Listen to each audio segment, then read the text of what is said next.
The sound of 20 tons of gravel cascading onto pristine German engineering was music to Jake's ears.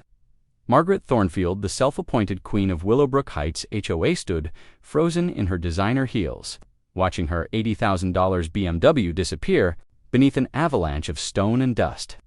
For 3 months, she'd treated his property like her personal parking lot. For 3 months, she'd dismissed his complaints with condescending smiles and legal threats. But now, as sirens wailed in the distance and her perfectly coiffed world crumbled around her, Margaret was about to learn that some Jake Morrison had always prided himself on being reasonable. 23 years as a union foreman had taught him that most problems could be solved with patience, clear communication, and the occasional well-timed compromise. But as he stood at his kitchen window, watching Margaret Thornfield's pearl-white BMW occupy his driveway for the 4th time this week, he felt something dark and primal stirring in his chest. "That's it," he muttered, setting down his coffee mug with enough force to rattle the sugar bowl. His wife Sarah looked up from her morning crossword, concern creasing her features. "Jake, honey, maybe we should just know." His voice carried the weight of 3 months' worth of swallowed frustration. "I'm done being reasonable with that woman." Margaret Thornfield wasn't just any neighbor. She was the self-appointed guardian of Willowbrook Heights community standards, a woman who measured property values in inches of grass height and the precise angle of mailbox posts. As the HOA's most vocal board member, she wielded her clipboard and measuring tape like weapons of suburban warfare. The irony wasn't lost on Jake Fett that the woman who'd fined him $50 for having his trash cans visible from the street was now using his driveway as her personal valet service. It had started innocuously enough. Margaret lived 3 houses down in a Mediterranean-style mansion that dominated the cul-de-sac like a beige fortress. Her own driveway was plenty long enough for multiple vehicles, but it was currently occupied by a construction crew installing what she called essential landscape improvements, a pretentious water feature that looked like something stolen from a Vegas casino. The first time Jake found her BMW in his driveway, he'd knocked on her door with neighborly concern. "Mrs. Thornfield, I think someone might have parked in my driveway by mistake." Margaret had answered the door in a cream-colored blazer that probably cost more than Jake's monthly mortgage payment. Her smile was as artificial as the flowers in her front yard. "Oh, that's mine, dear. Just temporary, while the workers finish up. You don't mind, do you?" The question was rhetorical. She'd already turned back into her house before Jake could answer. The second time, he'd left a polite note on her windshield. "Please don't park in my driveway. Thanks, Jake Morrison." Margaret had responded by having her lawyer send a certified letter claiming that, according to the HOA bylaws, temporary parking arrangements between neighbors were encouraged for the betterment of the community. The letter also reminded Jake that his fence was 3 inches too tall and would need to be modified or face additional fines. The third confrontation had been more direct. Jake had waited for Margaret to return from whatever high society function required a BMW at 2 p.m. on a Tuesday. "This has to stop," he'd said, approaching her car as she gathered her purse and what appeared to be several boutique shopping bags. "I beg your pardon," Margaret's voice could have flash-frozen champagne. "You can't keep parking in my driveway. I pay for that space. I need it for my truck." Margaret's laugh was like breaking crystal. "Your truck, that rusty eyesore you call transportation. Honestly, Mr. Morrison, I'm doing the neighborhood a favor by keeping it off the street where people might see it. It's my property. Technically, according to the HOA charter, all driveways are considered part of the community aesthetic. If you have concerns, you're welcome to file a formal complaint with the board." She was the board, or at least the only member who mattered. Now, watching her BMW gleaming in his driveway like a middle finger made of German steel, Jake felt 23 years of union solidarity coursing through his veins. Margaret Thornfield was about to learn what happened when you pushed a working man too far. He pulled out his cell phone and dialed a number he knew by heart. "Tony's Excavation. This is Rico." "Rico, it's Jake Morrison. Remember that favor you owe me from the Henderson job?" "Course I do. What do you need, boss? How fast can you get a dump truck full of gravel to Willowbrook Heights?" There was a pause. "How full we talking?" Jake looked out the window again. Margaret's BMW sat there like a pearl in an oyster shell, pristine and untouchable. "Full enough To make a point, Rico's laughter rumbled through the phone like diesel engines. "You finally gonna deal with that HOA? Which, I'll have 20 tons there in an hour. Make it 30. 30, Jake, that's enough gravel too. I know exactly what 30 tons will do. And Rico, make sure it's the coarse stuff, the kind that doesn't move easy once it settles." An hour later, Jake stood in his garage organizing tools he wouldn't need, but wanted to appear busy. Through the open door, he could see Margaret's BMW still occupying his driveway like a conquering army. She'd probably gone inside for her afternoon tea and meditation session, secure in the knowledge that her legal threats and social standing made her untouchable. She was about to learn. How wrong she was. The rumble of Rico's dump truck announced itself 3 blocks away. Jake had worked construction long enough to recognize the specific sound of a fully loaded hauler navigating suburban streets. The noise grew louder, accompanied by the hiss of air brakes, and the occasional scrape of undercarriage against asphalt began emerging from their houses. Mrs. Chen from across the street stepped onto her porch, shading her eyes against the afternoon sun. The Hendersons paused their lawn work to watch the approaching spectacle. Even old Mr. Kaczynski, who hadn't left his house since his hip surgery, appeared at his front window. The dump truck rounded the corner like a mechanical dinosaur, its yellow bulk dwarfing the manicured landscape of Willowbrook Heights. Rico sat behind the wheel with the satisfied grin of a man about to witness justice in its purest form. Jake walked to the end of his driveway, standing directly beside Margaret's gleaming BMW. The car's paint job was flawless, its chrome bumpers reflecting the afternoon sunlight like mirrors. It probably still smelled like leather and new money inside. Not for much longer, Rico backed the truck into position with the precision of 20 years' experience. The vehicle's backup alarm echoed through the quiet neighborhood like a countdown to Judgment Day. Jake could see curtains twitching and windows up and down the street. Someone was recording with their phone. Perfect. He wanted witnesses.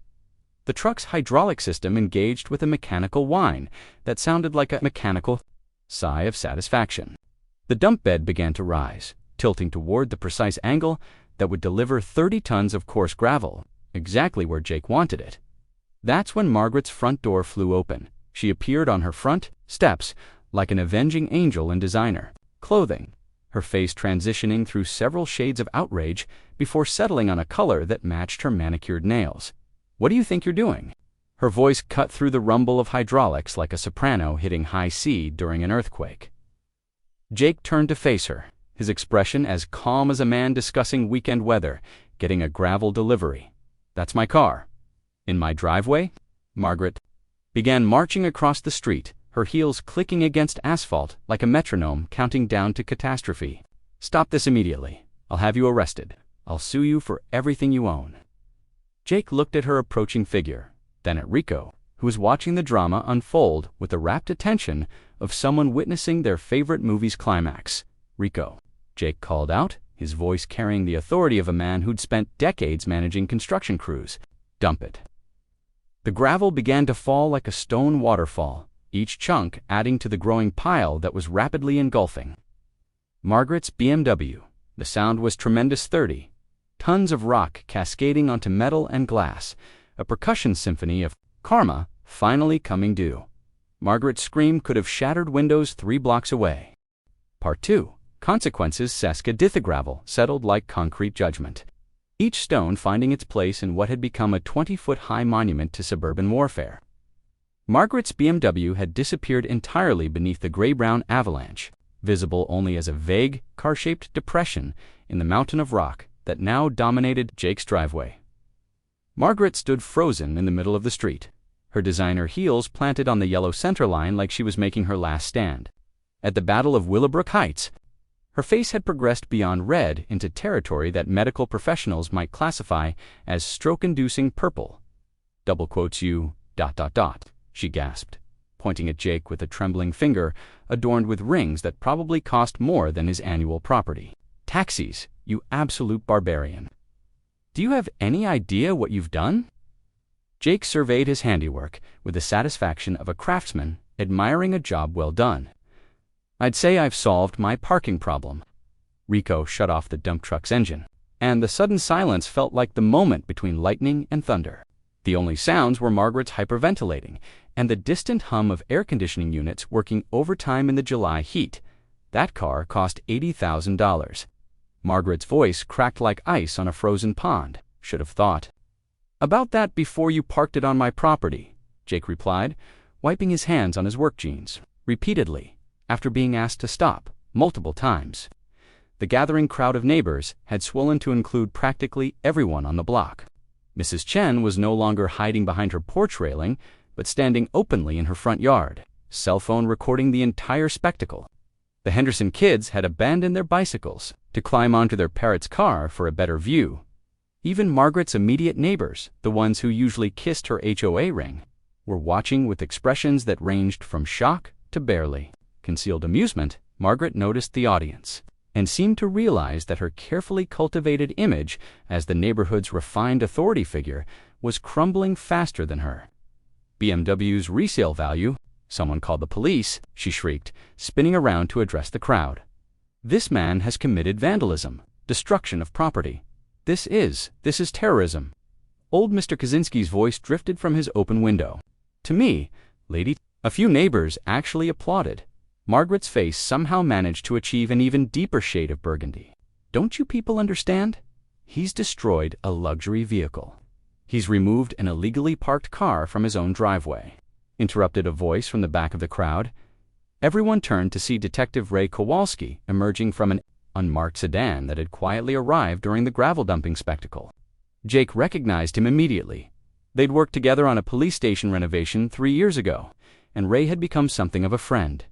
Detective Kowalski, Margaret practically sprinted toward him, her heels clicking frantically against the asphalt. Thank goodness you're here. This man has committed a crime. He's buried my car. Ray pulled out a small notebook and clicked his pen with the practiced motion of someone who'd heard every excuse in the book. Let me understand this, ma'am. Your car was parked where? In his driveway. But that's not the point. Actually, that's exactly the point. Ray's voice carried the tired patience of a cop who dealt with entitled suburbanites before. You parked your vehicle on someone else's private property without permission. That's called trespassing. I had HOA authority. The HOA doesn't supersede property law, ma'am. If anything, Mr. Morrison would be within his rights to have your vehicle towed. Ray looked at the gravel mountain with professional interest, though I admit, this is more creative than most solutions I've seen. Margaret's mouth opened and closed like a fish gasping for air. But my car, it's completely buried. The damage must be should have thought about that before you parked it illegally, Ray said, echoing Jake's earlier sentiment. Now, do you want to file a complaint about the gravel, knowing that I'll have to also file a report about your repeated trespassing? Because I've got about 6 witnesses here who seem pretty interested in telling their side of the story. Mrs. Chen stepped forward, her phone still recording. Officer, I've got 3 months of video showing her parking in his driveway. He asked her to stop multiple times. She even had her lawyer send him threatening letters. That's harassment. And intimidation, added Mr. Henderson, surprising everyone by speaking up. My wife's been keeping a log, dates, times, everything. We were getting ready to file our own complaint about Mrs. Thornfield's behavior. Margaret spun around to face her neighbors with the desperation of someone watching their entire worldview collapse in real time. You people are supposed to be on my side. I've worked tirelessly to maintain our property values, to keep this neighborhood respectable. By bullying people, the voice belonged to Sandra Martinez, who lived 2 streets over. Lady, you fined my daughter $50 for drawing hopscotch squares on our own driveway with chalk. Chalk, it washed off in the first rain. And you tried to ban my grandson's treehouse, added Mrs. Chen, said it was architecturally incompatible with the neighborhood aesthetic. Don't forget the Christmas decoration Nazi routine, called out someone from the back of the crowd, measured my candy canes with a ruler and declared them 3 inches too tall. The crowd was turning, and Margaret could feel it. 20 years of wielding HOA rules like a weapon had created an impressive list of enemies. Now, watching her comeuppance, buried under 30 tons of gravel, her neighbors were feeling brave enough to speak up. Ray closed his notebook with a definitive snap. Sounds like you've got bigger problems than a buried car, ma'am. I'd suggest you call your insurance company and figure out how to excavate your vehicle. Legally speaking, Mr. Morrison has every right to do whatever he wants with materials on his own property. "This isn't over," Margaret hissed, turning back to Jake with venom in her eyes. "I'll sue you for everything you own. I'll have you thrown out of this neighborhood. You'll what?" Jake stepped closer, and 23 years of union negotiations had taught him how to project authority without raising his voice. "You'll keep threatening people who are tired of your bullying. You'll keep pretending that clipboard makes you some kind of suburban dictator." The crowd had gone quiet, sensing that this moment was about more than just a parking dispute. "Let me explain something to you, Margaret," Jake's voice carried across the street like he was addressing a construction crew. "You've spent years making people's lives miserable because you could. Because you had your little HOA rules and your lawyer, letters, and nobody wanted to fight back. Well, congratulations. You finally found someone who fights back." Margaret's mouth worked soundlessly for a moment before she found her voice. "You think this makes you some kind of hero? You've destroyed my property. I've made a point. Your property was trespassing on mine. Now it's part of my landscaping project." Jake gestured to the gravel mountain. "I'm thinking of putting a garden on top, maybe some nice flowers. What do you think, neighbors? Roses? Petunias?" The crowd erupted in laughter and suggestions. Someone called out sunflowers.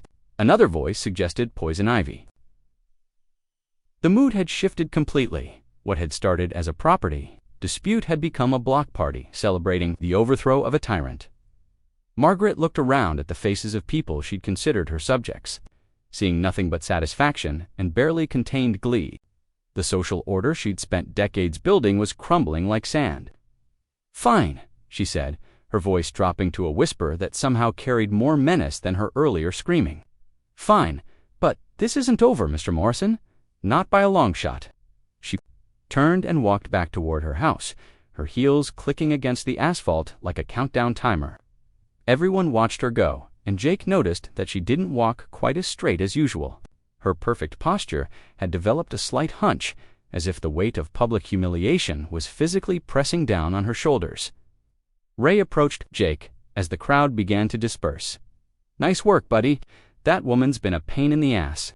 For years, half the patrol officers in this district have dealt with her nuisance calls. Think I'll have legal problems? With what? Moving gravel on your own property, please?" Ray grinned. "Though you might want to invest in some security cameras, something tells me Margaret's not going to take this lying down." As if summoned by his words, the sound of Margaret's front door slamming shut echoed across the neighborhood like a gunshot. Through her front window, Jake could see her silhouette pacing back and forth, her arms gesticulating wildly as she spoke into what was probably her phone. Rico, who had been enjoying the show from his truck cab, finally climbed down and approached. "Jake, boss, that was the most beautiful thing I've ever seen. But you know she's going to come back at you hard, right?" Jake looked at the gravel mountain in his driveway, then at Margaret's house, where lights were now blazing in every window. "I'm counting on it." At 6:47 a.m. the next morning, Jake was awakened by the sound of diesel engines and hydraulic systems. He stumbled to his bedroom window and looked down to see 3 industrial excavators, positioned around his driveway like mechanical vultures. Margaret stood beside the lead operator, gesturing emphatically at the gravel mountain, while a man in an expensive suit took notes on a tablet. "Sarah, wake up," Jake said, nudging his wife. "The war's escalating." By the time Jake had thrown on clothes and made it outside, a small army had assembled on his front lawn. Margaret stood at the center like a general commanding her troops to excavator operators. The man in the suit, who was obviously a lawyer, a woman with a clipboard, who looked like she'd stepped out of a corporate boardroom, and 3 men in matching polo shirts emblazoned with Willowbrook Heights security. "It's Mr. Morrison," the lawyer announced before Jake could speak. "I'm Robert Blackstone, representing Mrs. Thornfield and the Willowbrook Heights Homeowners Association. You have exactly 1 hour to remove this." He gestured at the gravel pile. ... "This monstrosity from your property, or we'll be forced to take action." Jake sipped his coffee and studied the assembled force. "And what action would that be?" Margaret stepped forward, her face radiating the kind of satisfaction that came from believing you'd finally cornered your enemy. "Emergency HOA enforcement. According to Section 47B of our community charter, any resident who creates a substantial aesthetic Disruption can have the violation corrected at their own expense. Aesthetic disruption. Jake almost laughed. Your car's been trespassing in my driveway for months. This is just creative problem solving. The BMW is worth more than your house, Margaret hissed, and it's completely destroyed under all that rock. The suit Blackstone cleared his throat. Mrs. Thornfield has generously agreed not to pursue criminal charges if you cooperate fully with the restoration process. The excavation will cost approximately $15,000, plus another $8,000 for BMW recovery and damage assessment. $23,000 to dig up a car that shouldn't have been here in the first place. Jake set down his coffee cup on his porch railing. That's interesting math. The alternative is prosecution for vandalism, destruction of property, and violation of multiple HOA statutes, Margaret said. I've already filed complaints with the county, the state attorney's office, and the Better Business Bureau. Your little construction company will be finished by the time I'm done with you. Jake looked at the excavators, their engines idling and ready to tear apart his driveway. He looked at Margaret's triumphant expression. He looked at the security guards who were trying very hard to look intimidating despite the fact that they were probably making $12 an hour to stand around suburban driveways. Then he smiled. You know what, Margaret? You're absolutely right. This has gone too far. He pulled out his cell phone. Let me make a call. Margaret's smile widened. Victory was within her grasp. Jake dialed a number and put the phone on speaker. Detective Kowalski, it's Jake Morrison. You said if I had any more trouble with my neighbor, I should call you directly. Ray's voice crackled through the phone's speaker, clear enough for everyone to hear. What's she doing now, Jake? Well, she's standing in my front yard with 3 excavators, threatening to dig up my property without my permission. Says she's got HOA authority to do it. There was a pause. She what? Margaret's confidence flickered. Detective, this is Mrs. Thornfield. We discussed this yesterday. I have every right to recover my property.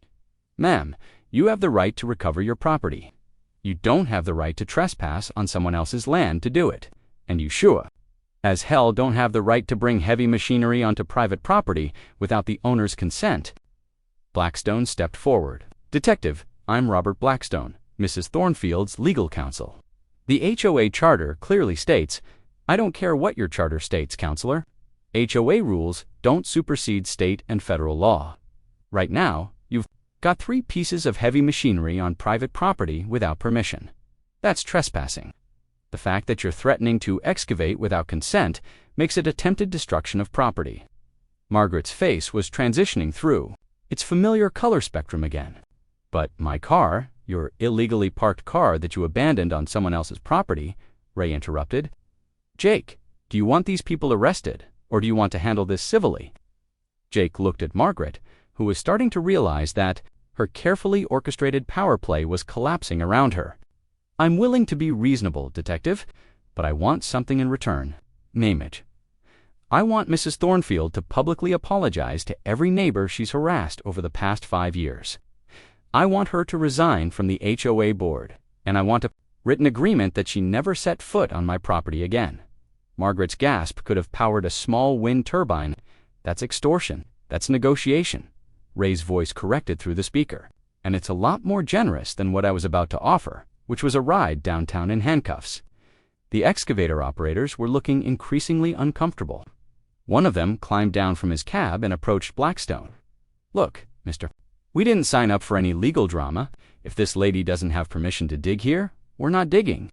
I'm paying you $5,000, Margaret shrieked. Not enough to get arrested for trespassing, the operator replied. Come on, boys, we're out of here. The 3 excavators rumbled to life and began backing out of Jake's driveway. Margaret watched her expensive enforcement team retreat like a general watching her army desert in the middle of battle. This is impossible, she muttered. I own this neighborhood. I've spent 20 years building my authority here. You can't just, actually she can't, interrupted a new voice. Everyone turned to see a woman in a business suit approaching from the street. She carried a briefcase and moved with the purposeful stride of someone who is used to being taken seriously. I'm Lisa Chen, attorney for the Willowbrook Heights Property Owners Coalition, she announced. Mrs. Thornfield, you've been served. She handed Margaret a thick envelope, then turned to address the crowd that was rapidly gathering for what was becoming a daily entertainment spectacular. For those who are interested, 37 property owners in this subdivision have filed a joint lawsuit against Margaret Thornfield and the HOA board for harassment. The suit seeks her immediate removal from any position of neighborhood authority and financial damages. For years of frivolous fines and intimidation, Margaret stared at the envelope like it contained a live snake. "This is a conspiracy. You people have conspired against me. We've organized against a bully," corrected Mrs. Martinez, who had appeared from somewhere in the growing crowd. "There's a difference." Jake looked around at his neighbor's people, who had been afraid to speak up individually, but had found strength in numbers. The same people Margaret had terrorized with her clipboard and measuring tape were now standing together, watching her authority crumble in real time.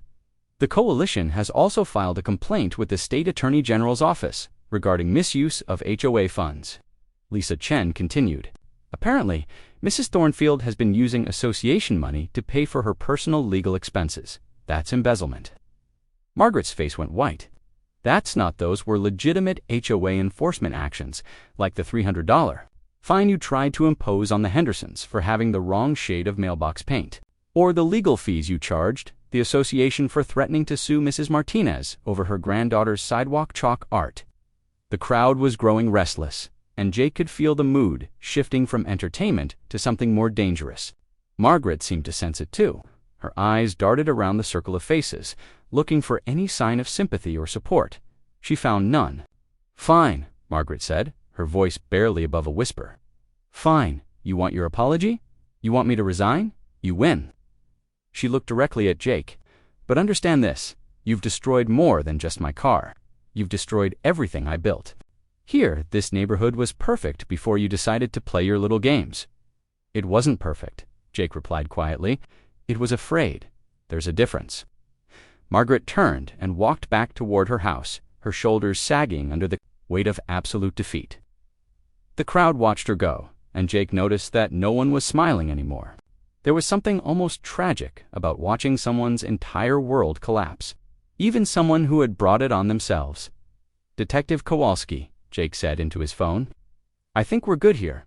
"Glad to hear it, Jake. You might want to get that gravel moved soon. Word is Margaret's putting her house up for sale. New neighbors might not appreciate the artistic statement." Jake looked at the gravel mountain that had started this entire war. "Yeah, I think it served its purpose." As the crowd dispersed and the morning returned to suburban normalcy, Jake stood in his driveway, looking at the monument to his rebellion. Somewhere underneath all that rock was an $80,000 BMW that would never run again. But more importantly, somewhere in the rubble was the fear that had kept an entire neighborhood under the thumb of one woman's need for control. Rico pulled up in his dump truck, grinning from ear to ear, ready to dig up that Beamer. "Boss." Jake nodded.